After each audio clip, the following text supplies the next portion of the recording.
વગડો રિસોર્ટમાં swimming પુલની મજા માણતા ચાની ચુસ્કી મારતા મારતા અમારા તળાવમાં મગર આવે છે. મગર હાલમાં તાપ શેકવા માટે, એ ઠંડા લોહીનું પ્રાણી છે એટલે એને તાપ શેકવો પડે છે. તમે ઝૂમ કરીને જોઈ શકો છો. સાવ કિનારે અમારાથી માત્ર 50 ફૂટની નજીકમાં મગર છે. એ રોજ આ જગ્યાએ આવે છે. આવા કુલ 4 મગર છે.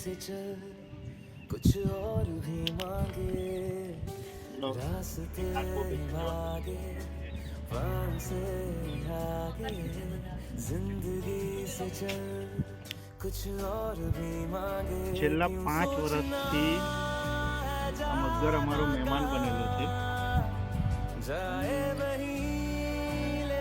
અહીંયા બ્રીડિંગ કરવા માટે આવે છે.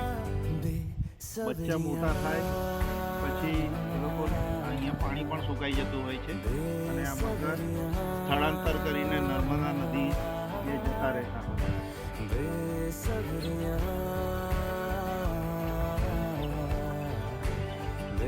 સબરિયા